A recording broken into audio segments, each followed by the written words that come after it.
All right, good evening, fellow protectors. Welcome to the Education of a Weaponized Man podcast. Greg LaBeouf here with you, Dustin Dodoy, Brad Vandalite. And again, we're going to share our insights into the world of weaponizing. Tonight's episode, I called it the three-card Monty of violence. Now, just real quick, I want to set up a little bit of a story. I was in New York visiting a friend, and we just out walking around one day, and I saw a classic, like something out of a movie, right? But I saw this guy playing three-card Monty, or he was running a three-card Monty game. Other people were playing it. And for those of you that maybe don't know, it's also called Follow the Lady sometimes, but you see it in a lot of movies, and it can be done with different things other than cards, but traditionally it's a card. And you have two black cards and one red card, and the red card is traditionally the queen. And so what it is follow the lady, follow the queen. So what he does is he takes three cards, he says, listen, follow the queen. He shows you the queen, shows you that it's typically a black six, and it could be whatever, right? Black five, whatever, let's say. So he shows them to you, and then he drops it down in the middle, okay? Sets the two cards on the side, and then very slowly he starts to move the three cards, right? And then he says, okay, where's the queen? Where's the lady? And of course you point, let's say, to the middle, whatever it is, as you're following it, you point it, flips it over, and it's not the queen. Okay, so this three-card Monty game is, it's a scam, it's a con, and it is illegal in most places to play it. When I watched this, happened upon it, saw this guy doing it, it didn't take him long to get a group of people around him, and in less than 90 seconds, one guy was down almost $400 in less than 90 seconds. Now, I didn't stick around a whole lot, because they're trying to get you to play, and I'm like, I'm not following with that. Even though I thought I could follow that queen. Every single time that he did it, I thought I had it, and every single time I was fucking wrong. But I wasn't playing for money. But 90 seconds and almost like $400 gone off one person. It's crazy, right? Now, listen, for most people, they might understand how three-card Monty works. It's deception. It's sleight of hand, okay? But did you know that there is a three-card Monty that occurs in violent attacks when you're dealing with multiple opponents, right? That's what I'm going to dive into tonight. I'm going to explain it. Stick with us. Back in 30 seconds.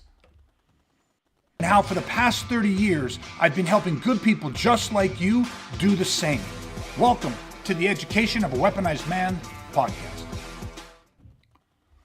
Okay, we're back. All right, so three-card Monty. I set it up so now everyone should be on the same page. Everyone understands what the game is. Listen, here's how it works, right? It's not just an illusion; it's sleight of hand. But how it works is, and it's not really important, but I just want people to understand. What they'll do is with the three cards, they'll hold two cards in one hand, and the bottom card's the queen. So they'll show you the queen, right? So you see it face up. You can see the other card, the black card behind it. You can just see the corner of it, and then they have the third card, the other black card in the opposite hand. And what happens is when they throw it down, it looks as though they're throwing the queen to the middle. But what they're really doing is, of course, they show you the queen, and then they throw the top card. So it's not the queen. It looks like he threw the queen down, but he's throwing the six down. Why I'm sharing this is because they get you to overfocus. The other side of it is, right, they prime you. Follow the queen. Follow the lady. Where's the queen at, right? And then, of course, when you bet money, that just amplifies your focus and attention. So here's the thing. It's over-focusing. When you over-focus, you are susceptible to what is going on in the periphery. Okay, that's the whole nature of the game. So much so that these guys even will go, listen, it's not fair because I've got three cards, you only got two eyes. So they drop one of the cards out. So they show you the black card, they remove it, they throw it off to the side. But again, what's happened is they've switched it and thrown the queen off the side, and they do it with two cards. Another variation of that is they'll say, listen, this is too challenging. I'm going to make it easy. And they take the queen and they bend the edge of the queen up on the card. So they bend it. So it's visibly bent. They show it to you. Then what happens is as they again, take the cards, all three cards, they're showing you the queen, which they just bent. While they're doing that, the pinky of the hand that's holding the queen and the other black card actually bends the black card underneath. And then when they flip it back down to throw it, they actually straighten the queen out. And this is all being done in fractions of a second. But what do you think it does when they bend the corner of the queen? It causes you to focus even more intently with more certainty. Okay? And then, of course, what they've thrown down is now the bent six. But you are going to follow that because you are certain. Now, how does three-card Monty pertain to violence? Listen, there is something called perceptual narrowing. Okay? Now, I said specifically, this can actually happen in a one-on-one violent attack as well. But it's more amplified when you're dealing with multiple opponents. So we're going to talk about all the variations, but I just wanted you to understand In a multiple opponent situation, let's just say you got three attackers. Okay, let's keep it quote unquote simple, right? Nothing, not that there's anything simple with three attackers, but you got three attackers. What happens is one of those attackers is going to become the Queen of Hearts, basically, meaning that even if it's just for that second in time, that moment in time, one of them is going to become the primary. Whether that's because they're the most verbal. I know everyone always has this thing out there, oh, you got to pick the guy with the biggest mouth, and that's who you take out first. I mean, that with about 1,000 other things that our parents taught us when we were young is not necessarily the most sound. My parents also gave me, financial advice when I was young too. And you know what? That's not how I'm going to retire. So let's take all of that with a grain of salt, okay? So, but for whatever they're doing, whatever reason, maybe it is verbal. Maybe it's a physical presence. Maybe it's positioning. Maybe it's the proximity, right? Maybe it's that they have a weapon. Whatever it is, there is somebody in that group of three that is, in that moment of time, going to become the primary threat. Well, that's like the queen in the game, right? And so guess what that does? Well, it draws our focus. And so when it draws our focus in, okay, it is hard to break that connection. Especially if you think about it, like, man, in a card game, right? And remember now, these guys that run these 3 Card Monty games, they are adept at this. They're very, very quick with it. They're very skilled. They're very smooth with it, right? They practice it, even though it's a very simple technique of how they just toss the card down and how they move the cards. It's well established. It's well practiced. Well, in violent assaults, oftentimes violent predators who often hunt in packs also have experience. So they're very experienced at this. But what happens when one of them becomes the threat, the dominant threat? Now, sometimes violent attackers do this by design, right? One person is the magnet, right? We call it, what we do, we call one person is the quarterback. The quarterback draws all of the focus to them. They can do that through verbal, through posturing, through physical presence, whatever it is. They can do it a number of different ways, but they draw all of your cognitive attention to them, which creates a peripheral narrowing. We all know, or you should know, that when you start having the SNS response, right, your body goes through the physiological changes. One of the things that can occur is the shape of your eye actually begins to change. So the higher your arousal level goes, the more that it can affect your vision. What'll happen is at first you will get some increased depth perception. Better for hunting, right? Great, perfect. But if something is overdrawing your focus, if you're getting cognitively fixated, what'll happen is you can start to lose your peripheral acuity. You can start to have perceptual narrowing. And everyone knows that it can ultimately end up in something called tunnel vision, okay, where you're just singularly fixated. Well, if you have somebody that is drawing you like Follow the Queen and you start to experience that peripheral narrowing, then guess what happens? In the 3 Card Monty, the queen's safely off to the side and you're tracking the wrong fucking card and you're going to lose your money. In violence, if you become over fixated on what was at that moment maybe the primary threat, but all of a sudden is no longer the primary threat because now the other attackers are operating in the dark, in the inattentional blindness that has been created due to the perceptual narrowing, the tunnel vision. And again, losing $400 in under 90 seconds, that's a kick in the balls. But losing your life in under 30 seconds in a violent assault is considerably worse. So the thing that I want to talk about tonight, the setup, that's the big long setup, is I want to talk about what you guys have experienced and what we've all experienced, because I've experienced perceptual narrowing. In an actual violent encounter, I've experienced it where I was overwhelmed by it, and I've experienced the negatives of when you can't regulate this and prevent this, and I've also experienced being able to regulate it.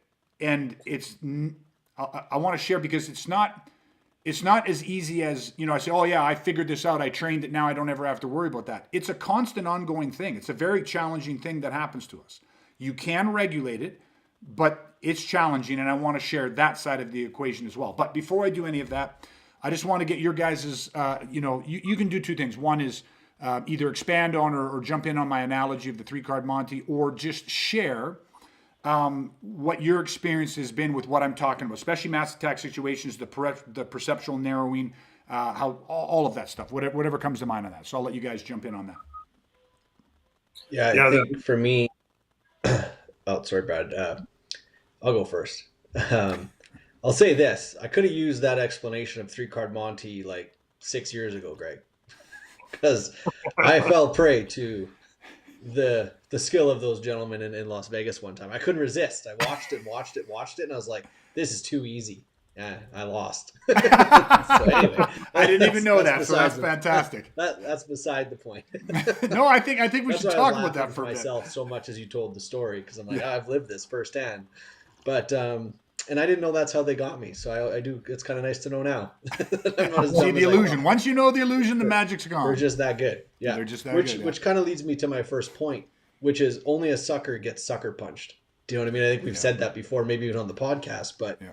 I think it applies here because when you have this happen in a mass attack situation where one person sucks you in and draws you in with the conversation or whatever that energy is. It may be a higher level than just conversation, obviously, but either way, when they draw you in like that, and then that other person, and this can be, I think you kind of started to talk about this, that when that other aggressor, that other violent criminal is the one to actually launch the physical side of the assault, that might be by design. That might have been their plan coming in, or it may just be opportunity. I mean, this again, we talk about it all the time. It's not these guys' first experience typically, so they're looking for an opportunity to make you a victim. So if his buddy is drawing you in and has all your attention, whether they planned it or not, they're going to potentially seize that opportunity. And that's why I say like only a sucker gets sucker punched.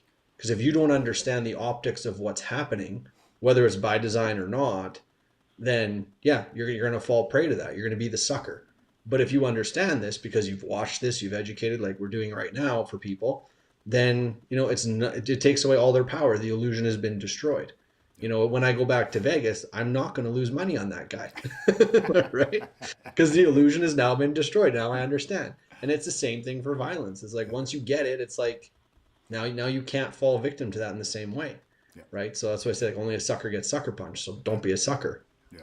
But and then the other thing I just kind of wanted to point out that kind of hit me is for people listening to this who aren't maybe familiar with this or never experienced this, is this can happen at any level, like on the aggression continuum. So it could just be literally, like I said, a conversation. They could just be talking to you, and sometimes it's almost worse because you get sucked into the story. We've talked about that a lot. But at the same time, it can be much, much higher where your attention is completely drawn to them because you just feel like this is a potential threat I can't ignore. And so now you're really getting sucked in, and then your perceptual narrowing is happening when really the true threat might be the person to their left or right. Yeah. 100%. Great story and great analogy. I love that only sucker gets sucker punched. Brad. yeah. You know what? It makes me think of a few things actually. One is just knowing what a threat is, right? We talk about pre-incident indicators, like what are you looking for, like on that aggression continuum, behavior, body language, interpersonal communication. Um, and it's like if you don't know how to identify what actually is a threat, it could be overwhelming because everything's a threat, right? And you don't know where to. You either focus on the wrong things, or you get overwhelmed because you're trying to focus on everything. And just, I want to share a quick story with it because I remember distinctly when we were running scenarios a few years back where there was, I was the threat. Let me back up. I was one of the threats. I wasn't the main threat, but we had a scenario environment where there was a lot of people in it. People were making noise. People were being distracting. People were being moving quick. The lights were down. The music was up. There's all these things happening. And I remember the person that was in the scenario that we were feeding this energy to was all over the place because they were just overwhelmed by stimulus and they didn't know exactly where the threat was. And then they found something that was the perceived threat. And I remember that since I was the secondary feeder, I wasn't the main aggressor. And when that person found that threat and they identified, like, oh, okay, here it is, I have to, that's my queen, right? I remember walking up and they were against the one wall and I stood right beside them for almost their whole scenario and like touching him. Like I was literally like so close to this individual that They didn't even know I was there. Yeah. And at any moment, I could have sucker punched. I could have stabbed. I could have done anything. I could have launched an attack from there, because they were so focused on that queen at that moment, and it's dangerous because like you don't even see it coming. Yeah. So I just remember being able to get so close to somebody, because it was like I wasn't even in the room and I was literally touching them. Yeah, 100%. And like I say, you're trying to track it all, right? And those are great examples of how dangerous this 3-card Monty type situation can be. And I'll say this too, because I think almost a lot of people have you've seen those videos where they have 3 basketball players or 4 basketball players, and they want you to count how many times the ball is being dribbled or how many times the ball gets passed. And then at the end of it, they said, what did you get? And people are like, oh, I got 56 or whatever it is. And they said, how many people saw the gorilla walk through? And everyone's like, what the fuck? And there's like, what do you mean a gorilla? And they say, now watch it back. And then a guy in a gorilla suit walks out, stands in the middle of everybody, waves, does all this shit, and then slowly walks out again. Like, not fast, not inconspicuous. I mean, very, very overt. And people are like, holy fuck, I did not see that gorilla. And that's called inattentional blindness. There's been many studies by the Force Science Institute, which really specializes in the physiology of combat specific to law enforcement. But they've had, court cases, and they've done testing on this where they talk about and they present a legal defense of inattentional blindness, where they've had, and they'll just do in training scenarios of this, where they have a police officer chasing a suspect. And this is, of course, this is just training. It mirrors real situations, and the guy's running, and they tell the police officer, count how many times that you see the gun in the guy's hand. So the cop starts chasing this guy. This guy's running, and you can't see the gun because his hands are in front of him. Then all of a sudden, as the guy goes to jump a fence or turn a corner or whatever, the hand comes out to the side, and the cop's like, that's 1, and runs, and there's 2, and whatever it is. And then at the end, they get to it, and of course, they've had another person following along, videotaping the whole thing. And the guy himself, the cop, is wearing GoPro and all that type of stuff. Then at the end, they get there, and they say, Did you see the 3 gangbangers standing right on the driveway, like 2 feet from you, with the AK-47s pointed at you? And the guy's like, what? Did you see this person? Did you see this? Did you see this? Did you see all these different outlandish, loud, visually eye-drawing things? And the police officer saw none of it. Now they say, well, either you're stupid, you're ignorant, or something physiologically is happening to us. And that is the inattentional blindness. Right? Meaning when you're so focused. Now imagine a police officer, you're chasing a suspect and you believe he has a firearm, or he has a firearm, but you're chasing him. You're probably watching his hands pretty fucking closely to make sure that firearm isn't being aimed at you or at somebody else. Maybe you've got to make a decision. Do I shoot this guy? You're looking ahead to see, is there any civilians or kids or anybody, you're looking through your target to make sure you know where your bullets are going to end up, that kind of thing. Well, all of that stuff takes such focus. And then you've got all of the physiological stress on top of that of course your peripheral acuity is going to be minimized because the demands on your local vision, or what they call central vision, is so fucking high. Now, let's just break down the 3 different types of vision, okay? First is global, meaning that you're using central vision as well as your peripheral vision. You're taking everything in. Everyone's done this, you go to the Grand Canyon or I don't know, whatever, sunset, and you just are taking in, this picturesque scenery of something, okay? Or you walk into a room and you just take it all in. That's global vision. Then there's local vision, which we talk about, which is the central vision. Okay, so you're actually looking at the detail of something. You're focusing in on something. The third type of vision is what's called glocal. And it is a combination of global and local. And so glocal, quite obviously, is the ability to activate and draw through the peripheral acuity, switch into the central or local, back to the peripheral acuity. So you're going in and you're going out. And we need to, and now this can happen, through necessity, kind of like autogenically, right? But it can also happen like a light switch in terms of like a dimmer switch. So the lights are on, but you can increase the brightness and you can decrease it. And so you can go local or you can go global. And you can go back and forth very quickly and with great regulation. But like we talked about with law enforcement officers, or just, the 3 card Monty. You become primed when something demands your attention. So if you put $100 at risk to follow that queen, your attention can't help but being narrowed in, like they draw you local because you're really trying to track it. Now, in that kind of a game, they're still duping you because they're so quick with the hands, and what you think you're seeing, you're not seeing. That kind of ties into what Brad said about violence. If you don't understand threat cues and you don't study how to read body language and how to, understand and interpret interpersonal communication or behavior patterns, this puts you at a disadvantage because everything can seem like a threat. Our analogy for this is, a woman screaming. Well, what's the difference in a woman screaming that sits front row at a Bon Jovi concert? Sorry, that dates me, but and or a woman screaming because some guy's trying to drag her behind some fucking building. Like the decibel levels, the lady at the Bon Jovi concert could actually probably be screaming louder, but there would be a difference in the tone. And so, can you recognize that difference? It can't just be, loud is danger, quiet is nothing.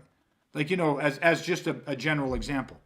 So, the big thing now, if people are understanding, going, okay, I get what you're talking about. In a mass attack situation, you have something quite obviously can draw your focus. And I just maybe, and you guys, you can throw a few in on this. I'll just rattle a few off, and if I miss a few, which I'm not, this is by no means a complete list. But I just want people to get a sense of the pressure. Okay, you're in a mass attack situation, right? There's 3 potential threats in front of you. This is escalating. All of a sudden, out of the 3 guys, so not only do you have to track the attackers, you got to watch their hands. Not the hands of one of them, not one of his hands, but the hands of all 3 attackers. And you got to be watching 2, 4, 6 hands.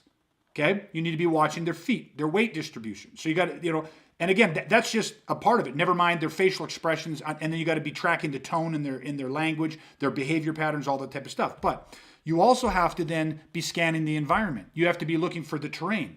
What kind of footing am I on? What is the terrain like around me? Does it change elevation? Is there a curve? Is there dip? Is there gravel? Is there ice?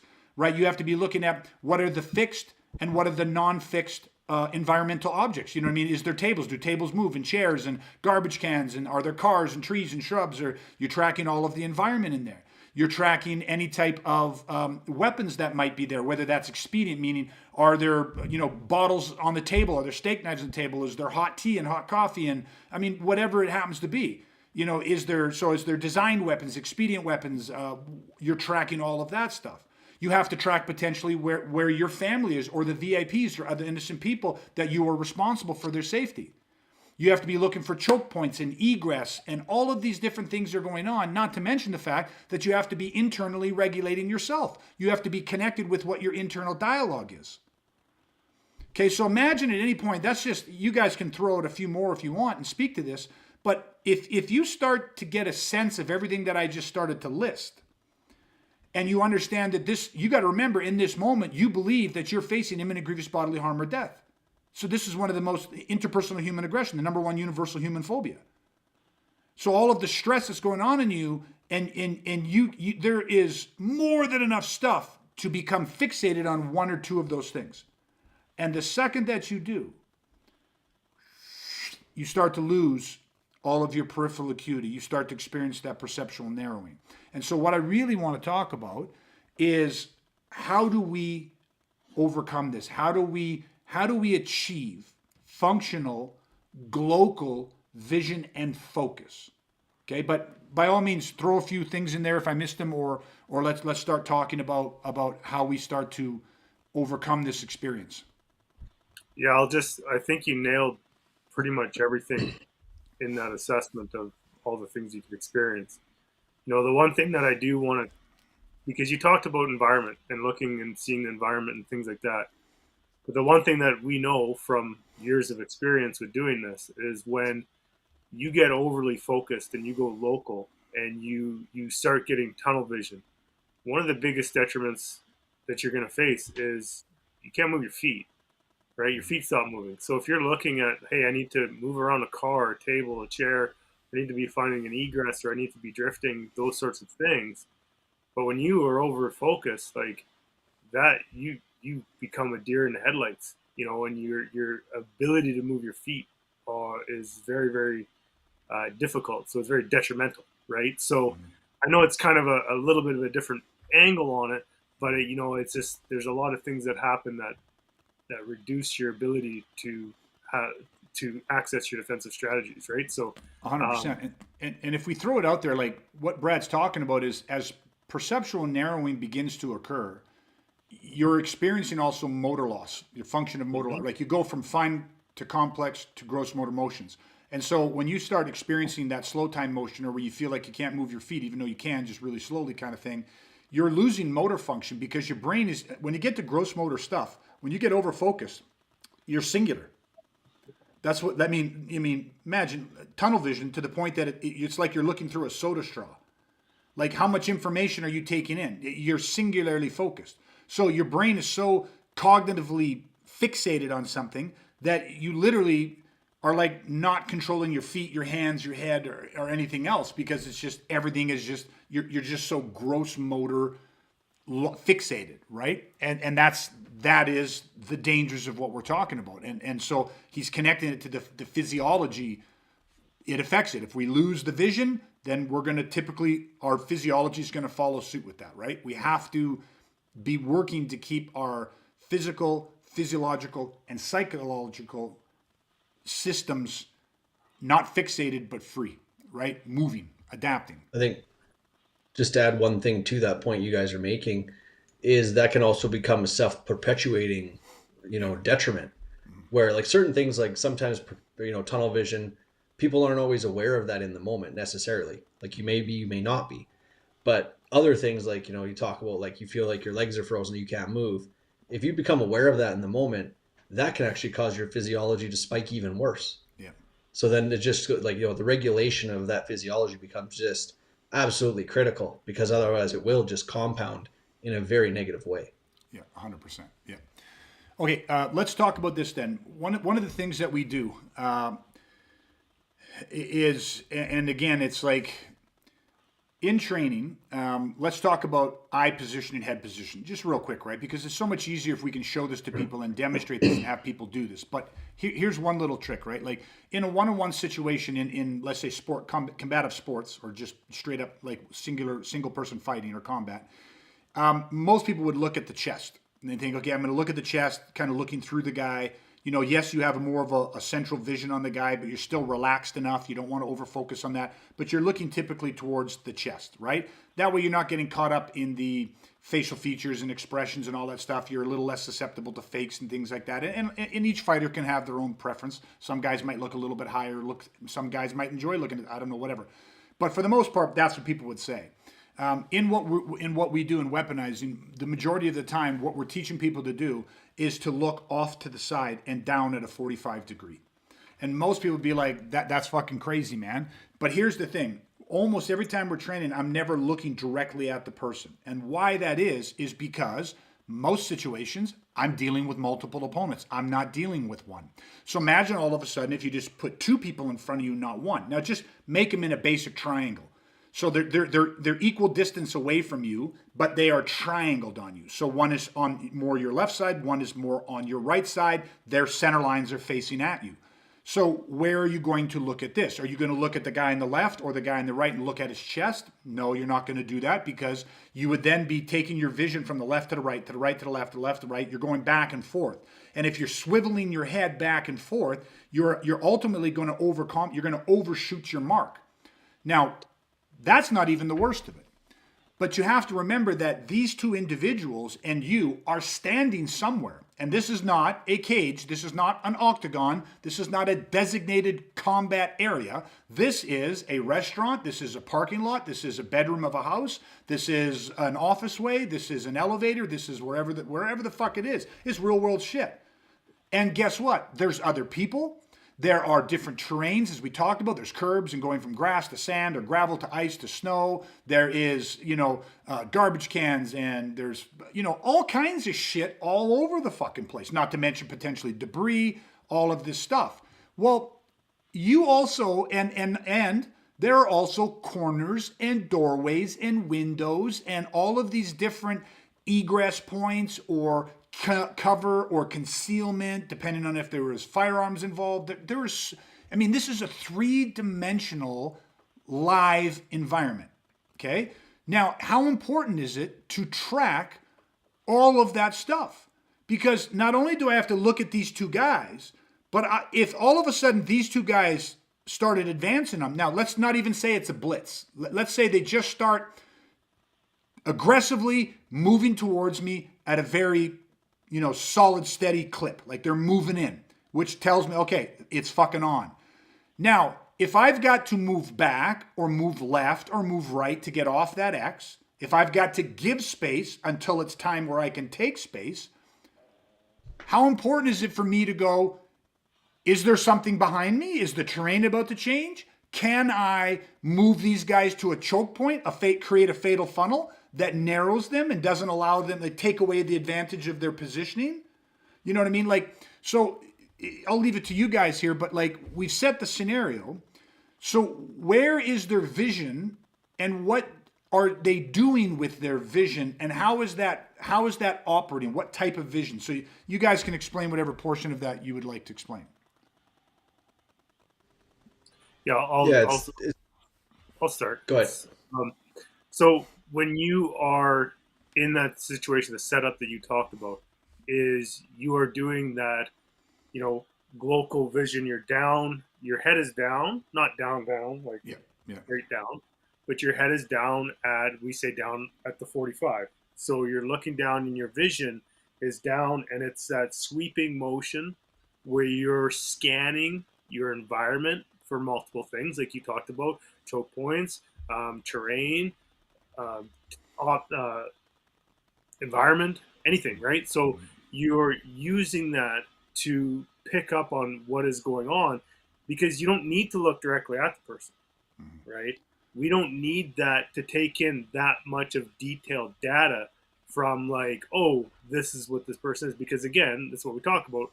You're getting sucked in to what's happening in that moment. So when we think about it, when we look down at that 45, we are training and using not just, you're using your peripheral vision, right? Because you're picking up the attackers, you're picking up environment, but you're sweeping and you're at a 45 as you're still moving through however you need to move.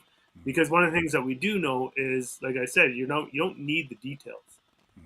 When you think about someone attacking you, we pick up the silhouette, we pick up the body motion, we pick up the big, this guy goes to haul off a punch. I don't need to look at that to understand that he's hauling off a punch, because I could pick that up in my silhouette. I don't need to be like, oh crap, here's the punch coming, and be like, boom, there it is.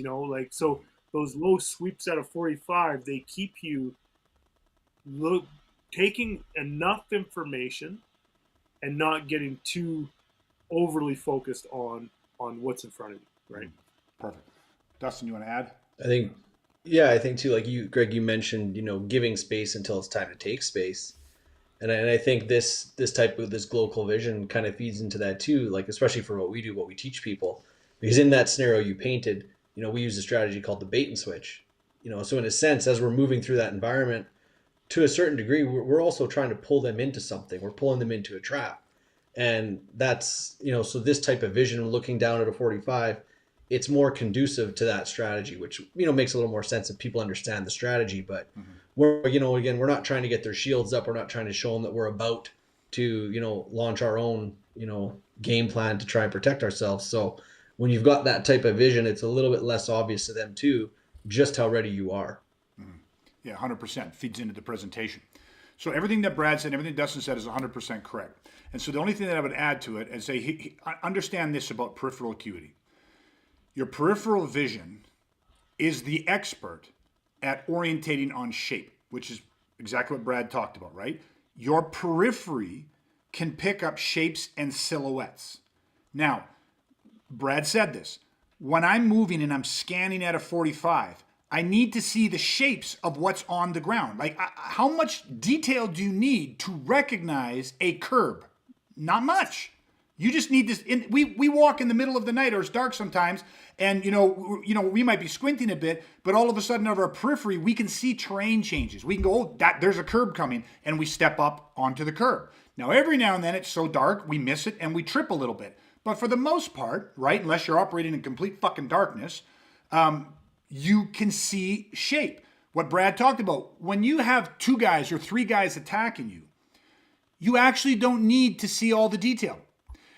Their body creates a silhouette, a very distinctive silhouette, if someone goes to throw a big right cross or a big left cross, or they go to throw a kick. Now, that might be a circular kick, like a tie kick. Maybe it's a center kick, like a teep kick.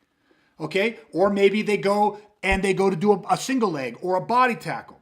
All of these things, if the guy goes to level a firearm at center mass, so the way his hands triangle together and push out, you don't need to be able to read Glock on the side of the gun to know that he's aiming a gun at you. Right? Now, no one holds a cell phone like they hold a gun. Yet you've heard where people go, oh, the guy had a cell phone in his hand and someone mistook it for a gun. Yeah, under pressure and under imperfect conditions, people can do it. But oftentimes, those people also lack training on peripheral acuity, on shape identification. Right? Like, we do this whole training methodology where you just literally stand there, close your eyes. And then there's a person standing in front of you, and that person creates a silhouette or a shape. And you open your eyes for a fraction of a second. Open and close. And then you describe what was about to happen. What did you see? Oh, that was a guy reaching out as if he was going to shake my hand. Oh, that was a guy who was thrusting as if it was with a knife. And people go, how the hell could you tell those apart? Because they're 2 very different things. You might think that they're similar, but that's like, that's an uneducated eye has trouble telling the difference. Do you get what I mean? Just like I would probably have trouble telling the difference between turbulence on an airplane and some sort of fucking vacuum that's affecting the engine of the plane or some sort. You get what I mean? Like, when you train it, you understand, you see it for what it actually is. And so this is one way where you start to train awareness. Now, I said that drill, open and close your eyes quick, but guess what? You're not even looking directly at the person. That person is standing off in your periphery. So you learn to open and close your eyes, and now guess what? Not only can you identify what the attacker is doing, but then you add in a second attacker or a third, and each of them is doing a different thing. So each of them is flashcarding you a different body orientation. And people start, holy fuck. And then you open and close your eyes, fraction of a second, you go, number 1 did this. Number 1 was about to, reaching his hand behind in his pocket. Number 2 had a gun. He was pointing out center mass. And you then can go, okay, identified that. And that's going to help you make tactical information. And yet you never had to look at them with the central or localized vision. Now, if you're doing that, but what you can also do is you might sit there as you open your eyes, your head's off at a 45, you're picking up 1, 2, 3, whatever it is, attackers in your peripheral acuity off to, let's say, your left. But then off to your right, you're looking at terrain. And so now all of a sudden what can happen is when you close your eyes and each of the feeders is getting ready to present a different image, a different silhouette, somebody has changed the terrain. And so when you open your eyes for a fraction of a second, not only can you identify what the 3 guys are doing, but you can also develop a path, a flight path, meaning, oh, now there's a barrier in front of you. Oh, someone put a tire there. Someone put a curb there. Someone put a sign there. Someone put a wall there. Someone put, I would have to now move to my left, move to my right. I'd move here. On this, I saw 3 things that are cover, but not, or that are concealment, but not cover. Like you start to be able to process all of this information. And one of the things they talked about is the sweeping or the scanning. Your head is moving. Now, I'll ask this as a question, and you guys can answer this. Everything I just talked about how we are scanning our head, we open our eyes, open and close your eyes, and you are thin slicing the silhouettes, because your peripheral vision is the master of orientating on shapes. I'm just going to put a caveat in here. This is how professional athletes on a team sport play. People used to say that it was as if Gretzky had eyes in the back of his head. Well, I've been around him a couple times, and I didn't see any other eyes. I'm pretty sure he's got 2 fucking eyes, okay? But what they've said about him, he wasn't the biggest, everyone knows that, wasn't the fastest, and he says it about himself, but he had a sense for the game, and he had a peripheral acuity for the game. He would see the play and then see the open ice, and he would move to where the puck was going to be. He's doing that not through localized vision. If he was looking with central vision at each of these things, he looks at one thing, by the time he turns his head to look at the other thing, something's come out of, the blind spot and fucking cranked him.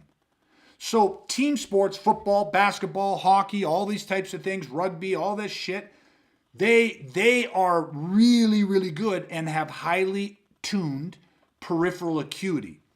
My next caveat, just real quick, you can actually measure your peripheral acuity.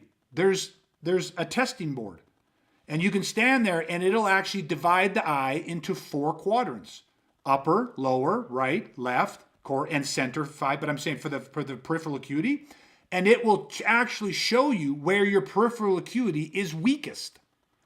So some people might be, oh man, I'm really bad down low and to my left. So when I'm scanning down low in that 45, it's weak there.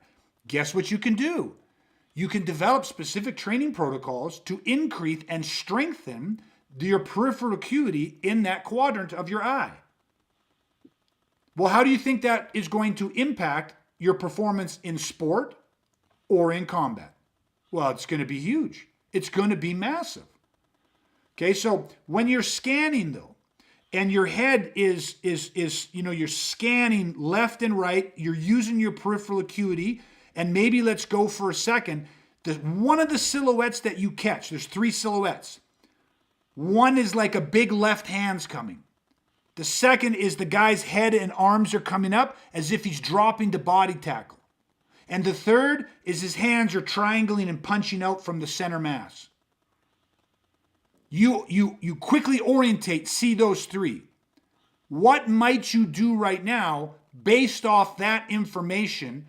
One of those silhouettes, your brain's probably going, oh fuck, it's identified it, but now you want to check it. You want to, you know what I mean? Now you want to go, is this, right? Then what happens? You could shift to... Then there can be a moment of local vision enough to confirm it, and then pop right back out to global vision again.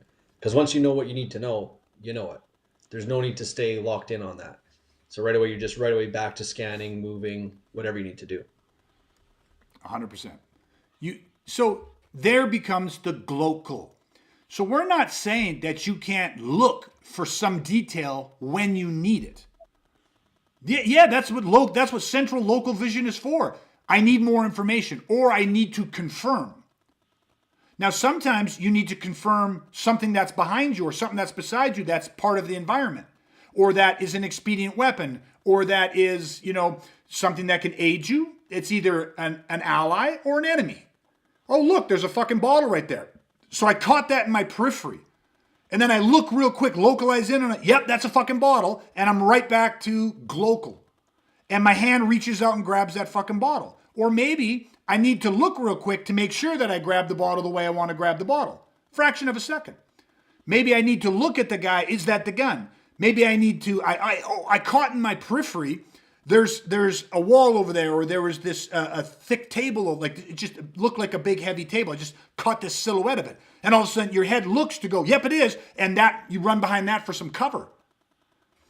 The point is that you need to be pulling in information from as many of your senses as you can, because you're operating in an environment where there is no shortage of fucking chaotic, toxic and corrosive and septic stimulus being pumped out, but you got to thin slice what's relevant, what's not. You got to have the trained eye, the trained focus and attention, and you got to understand how to use that dimmer switch from global, local, glocaling it back and forth, up and down.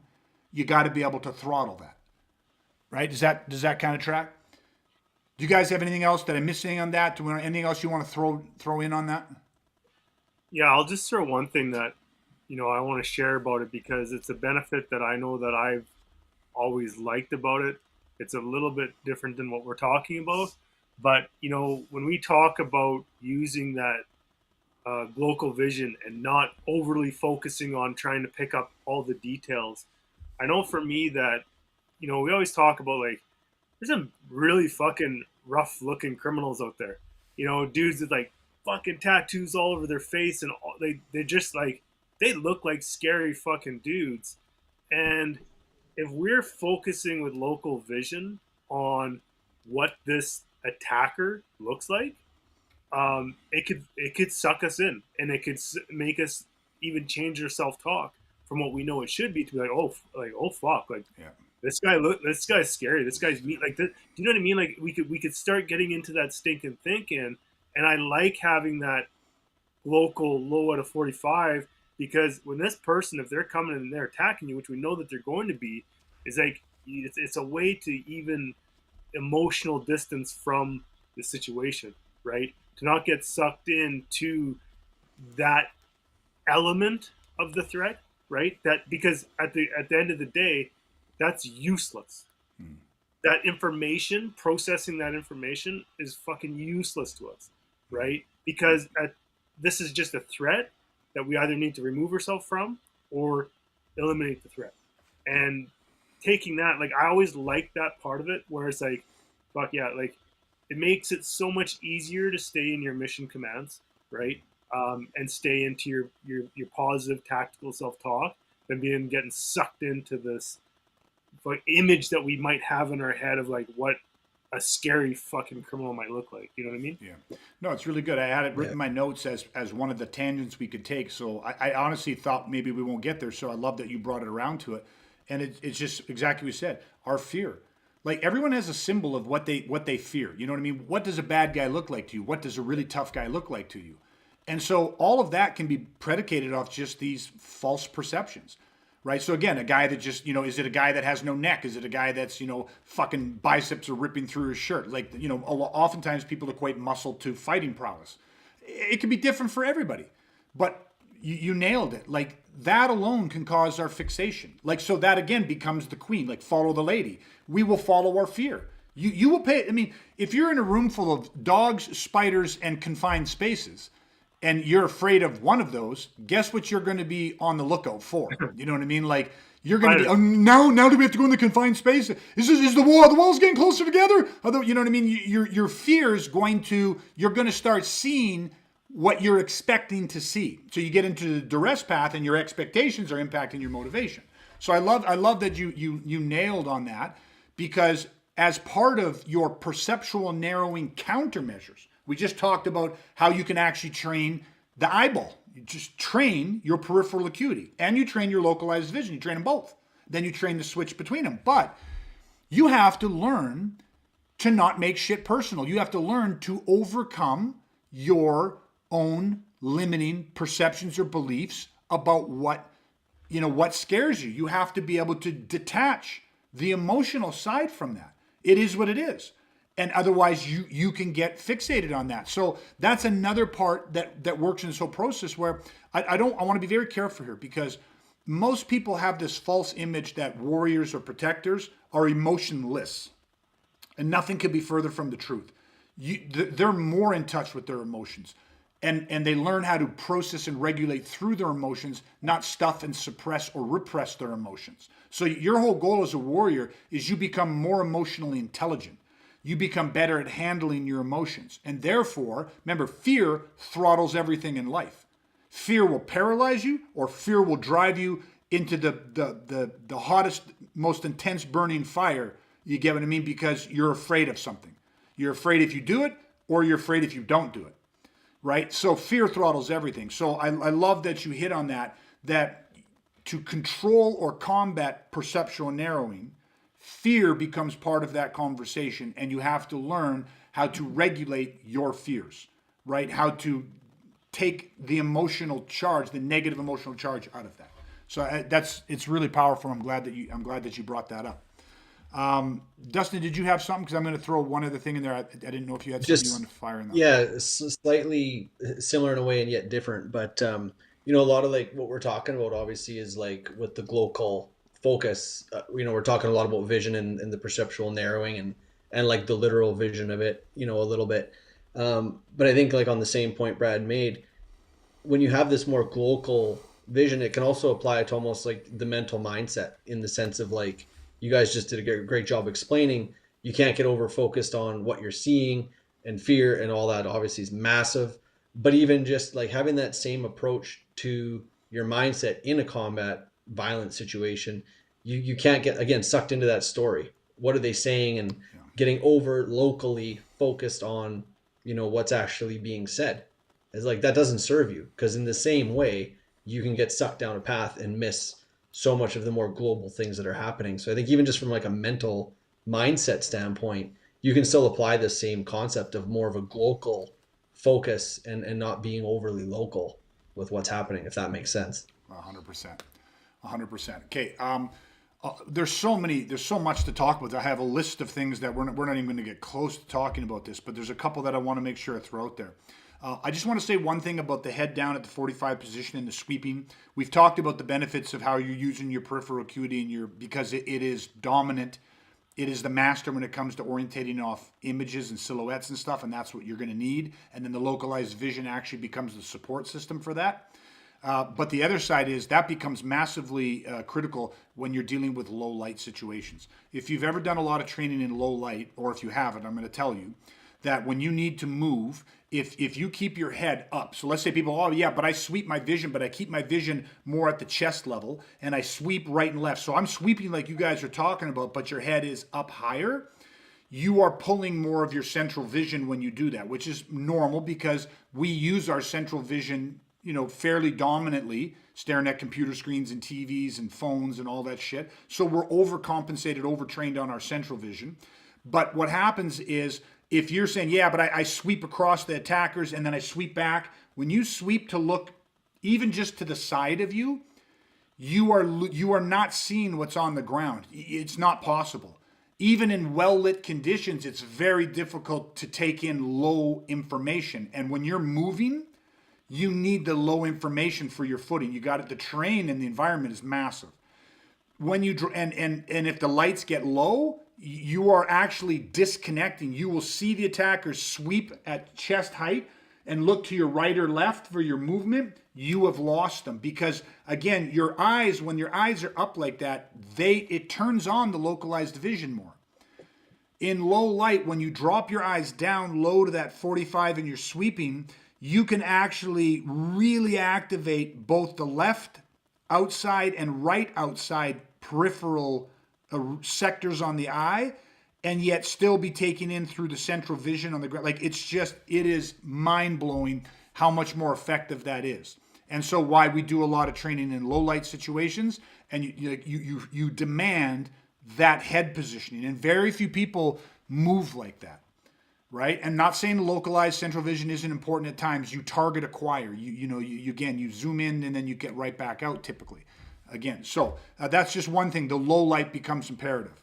I want to throw in another thing for how we can train this. We talked about doing the silhouetting drill where your eyes are closed, you open and close your eyes, again, as fast as you possibly can, and you train your eyes to take in more information, and you build the translator, right? So, you see the silhouette, and your brain understands the neural associations. What does that image mean? What does that silhouette mean? What does it show me? What's the information that I'm getting? Is it pertinent or isn't it pertinent? So acknowledge or disregard. Okay, so you're learning that training process.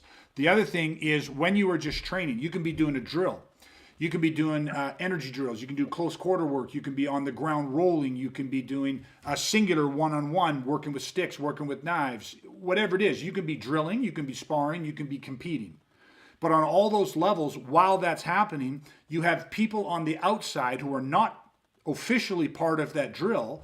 But what happens is they are flashing hand signals, or they are holding different things. So it can just be a matter of we have somebody in a drill and it's like, listen, while you're doing this drill, while you're executing these stick sequences or these trapping or this knife work, which demands a lot of focus and attention, I'm going to be moving around. I'm going to be standing up, sitting down, and be moving all over the place. And I'm going to be holding up different fingers on my right hand, doing different things with my left hand. And I want you to acknowledge every time you see me flash the number 3. I want you to acknowledge every time whatever, or I want you to call out every number that I hold up on my right hand. Or you say, ignore my left hand, but call out every number that I hold up on my right hand. If you really want to challenge the guy, you could say, you call out every number that I hold. So I hold up one finger, you say 1. If I hold up 4, you go 4. Okay, so every number that I put in my right hand, you yell it out loud while you're doing the drill. Don't stop the drill. Don't break focus and concentration. Just yell it out. On my left hand, you ignore every number except the number 3. Anytime that I hold up these 3 fingers, you call out 3 left. So now what happens, and now that's a fairly advanced version of this drill, but now the person is doing knife flow drills, or they're doing stick drills, or close quarter drills, or they're on the ground rolling, and while they're engaging with their partner and working and training, they are scanning the entire room. So guess what? In that drill, you force peripheral activation. You demand peripheral awareness all the time. Right? All the time. Because in a violent situation, you need to be locally aware all the time because shit mutates. Now, people probably understood, and now I can ask you guys from personal experience, how challenging is that drill? It's hard. Challenging. Yeah, do you get 100% on that? No, nobody does. But it trains you to be aware. Now, here's the next part of this. In combat, there are moments inside of a violent situation that demand 100% local focus. I said earlier that I had real world experiences, one very early on, right? I can go back to my violent assault and I can explain how I had, tunnel vision and how that fucks you up. But I also very early in my training, when I had some of the strategies, tactics, and tools, but I didn't have the peripheral acuteness. I didn't have the tools. I didn't have the inner control box built up to where I could regulate and stop perceptual narrowing.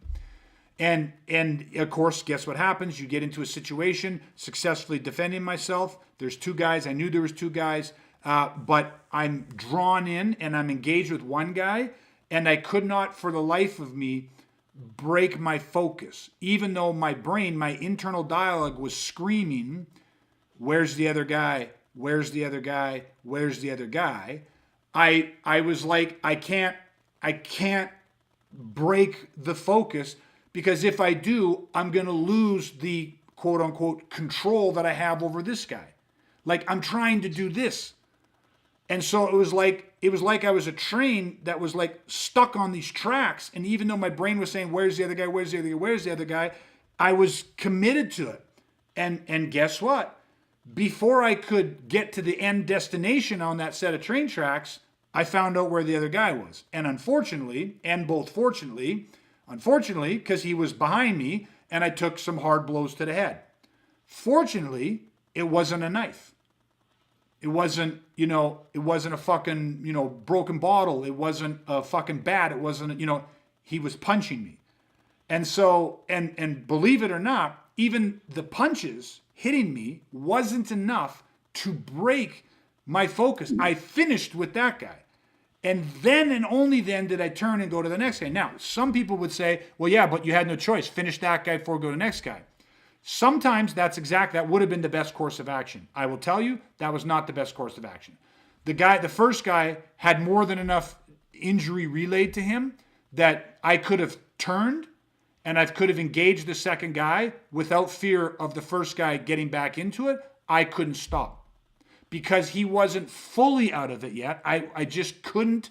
It was like he had to be down, if that makes sense. And again, and that was false perceptions. I wasn't as good as understanding, that he was anesthetized, even though he wasn't knocked out lying on the ground. I didn't understand how to read severity of injury. Okay? So, and then years go past, I find myself in another situation.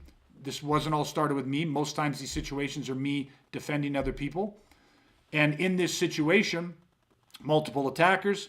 And in that situation, I was able to keep local, track everybody, moment of opportunity, engage on one guy, went more localized. There's a moment where it demands the localized. But when I was in there localized, my brain wasn't screaming, where's the other guy? My brain was like, I had this global image. I knew where everybody was. Went in on the one guy. I knew from that snapshot that I had of where he last was when I was global, as I went in, it was like my brain was going and 3 and 2 and 1 and turn and scan. And so I was doing what I needed to do, and 3 and 2 and 1 and scan. I didn't disengage from the guy I was on, but my head broke to the 45, and I was able to scan and retake another snapshot of where the other 3 were, how it had progressed. When I got that snapshot, any fraction of a second, scan over, peripheral acuity picked up silhouette, he was still 7-8 feet away. So I knew I had more time. Finish that, spin. Now he was 3 seconds away. He was caught in a reactionary gap. Disengage, engage on him, snapshot. You get what I mean? Now all of a sudden, this global, local was happening, and it was literally like and 3 and 2. And sometimes in the snapshot, you go and you have to go local. So your brain goes, boom, straight on this guy. All of your attention, focus, and energy on this guy. And all of a sudden, 0.5 seconds later, you're pushed off and you move. You leave that guy. Even though your work wasn't necessarily finished yet. He wasn't out of this. But you push off and you move back, and fuck, there's the other guy right behind you. But you had that snapshot when you went in, and your brain was like, you got a fraction of a second. And you go, boom, boom, boom. It's enough time to get that shot in the eye, or get that thumb in the eye, or get that whatever you needed to do. And then all of a sudden you push off, zone out, and that guy's fucking confused.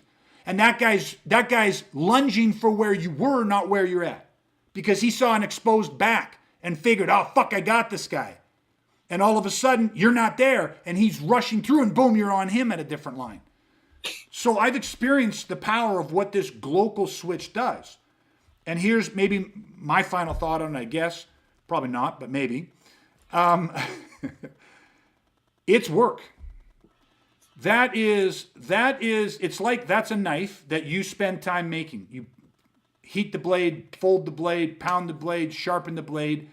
But every time that you are done working that blade, you set it in water. Meaning that it's still a blade, but it'll rust. Right? It's like, or you lie it on hard rock or something. Like the edge, it's a diminishable skill. Now, it's not instantaneously diminishable, but over time, again, our world is so overstimulated with local vision. It's the phones, the TVs, the movie screens, all that shit. And now most people do far more than we do of that, but it's still part of our world. I find that I need to be training this, and the more that I'm doing this, I keep those skills sharp. And here's the best part about these types of skills. At what age do you hit your peak? Now, the eyes can deteriorate as you get older. You can get cataracts, you get all these different things.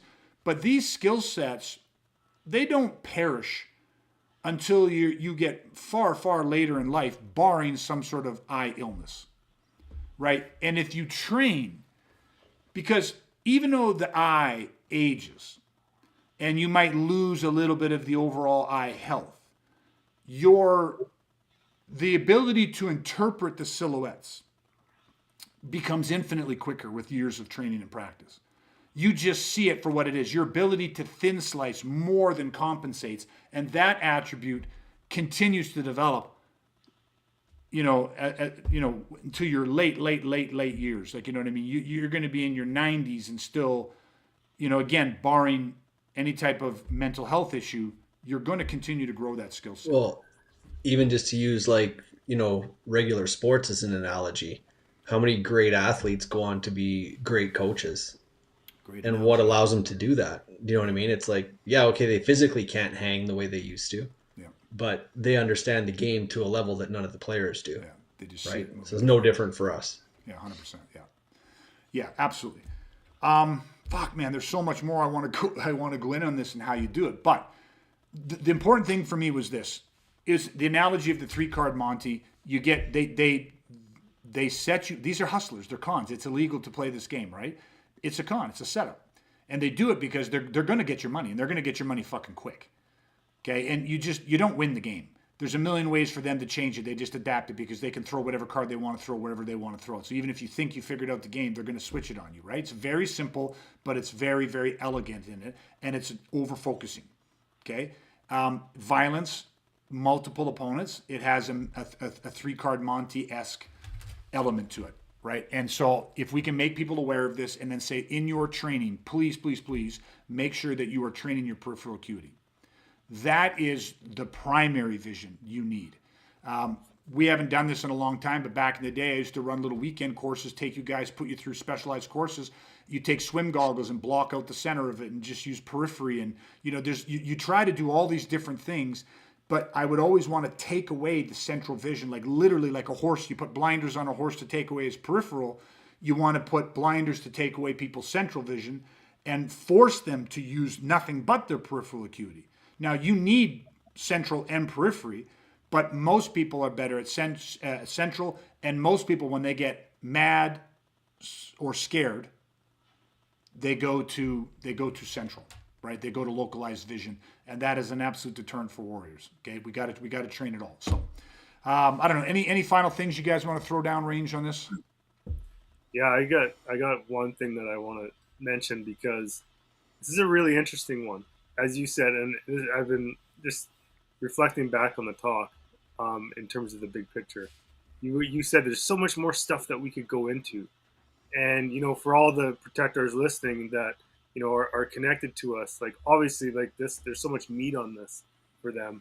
But I was thinking about somebody landing on this particular podcast as their first exposure to weaponizing.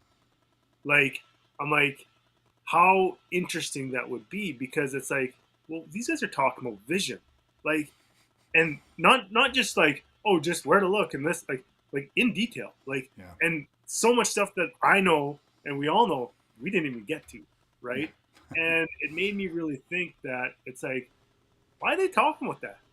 Like if someone's stumbling, it's like, why the fuck are they talking about that? And I know why, and what my answers to it is years of fucking study. Yeah. Study, research, and experience. You have to talk about it. Yeah. You have to train. You this is part of weaponizing. You have to. So it's like, if this is somebody stumbling on this podcast for the very first exposure, it's like, think about that. Yeah. What are these guys actually talking about? And we're doing it very, very intentionally because of how critically important it is. And we understand that the years of study experience demands it, right? So I just thought it was really interesting to kind of think about that person coming in from that lens, right? 100%, right? You don't know what you don't know, and the depth and detail that you go into to weaponize against violence, it has to be this thorough, right? It's combat, it's life and death. Like, I mean, anything less is paramount to negligence. Right? You can't just be like, well, that doesn't really matter. This is just a hobby. That doesn't really matter. This is just a sport. You know what I mean? Like, at this level, you don't need to worry about that. You need to learn this shit from day one. Like, this all has to be part of your training, which is why we equate everything we do to mass attack right from the beginning. Like, this is not shit you learn at year 5. This is shit you learn right when you start. Like, it all happens, right? You know what I mean? Yeah. Dustin, that's really good. Anything on your end? Parting thoughts. Going back to my experience of 3-card Monty in Las Vegas on the Strip. And this is in my defense, by the way. The guy before me actually won money. Yeah, that's called a shill. And that also, of course, kind of got me going. But what was interesting is, much like violence, sometimes falsehood perceives reality. Yeah. Because a couple hours later, I saw the same guy a couple blocks down the Strip win money again from the same guy. Yeah, they call that a shill. Yeah. And they're drinking together. Yeah, and you're like, that guy won. If that guy can do that guy's an idiot. I'm awesome. That guy's a goof. Yeah, they call that a shill. Funny? You know what's funny about that whole thing? I wasn't even mad because they were so good at it. Yeah, I literally I actually kind of respected just how good they were, and I'm like, yeah, no, I deserve that. Yeah. Well, you go to Vegas to be entertained. Are you not entertained? Do I not entertain you? That's awesome.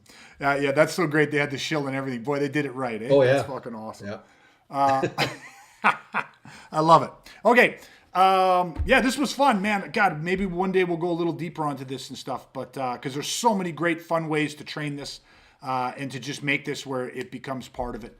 It just becomes part. And again, I'll tie it in because we didn't even bring up the word situational awareness, where it's like, how do you really train situational awareness? This is part of it. But anyway, so much more that we can go into. So that's why we'll come back next week. We'll do it again. I want to thank everybody for listening. Again, as always, my only ask is to please like, share, follow. Send this to somebody you think would enjoy it. That's all we ask for. We just want to help educate more and more men to weaponize them so that they can become their protectors, their families protecting other innocent people, a life-saving force in dark, critical moments. So that's it, everybody. Thank you so much. Please join us every Thursday. We go live at 7:30. If you want to watch live, that'd be great. Comment, share, jump in on it. We love that. If not, make sure you're checking us out, subscribing and rating wherever you download your favorite podcast, or you can check us out on our YouTube channel, Awaken the Protector Within, or check us out and follow us on Facebook. I'd love to have you there. All right, everybody, that's it. Dustin, Brad, thank you so much. As always, appreciate your insights, your experience, your willingness to share and help other people grow.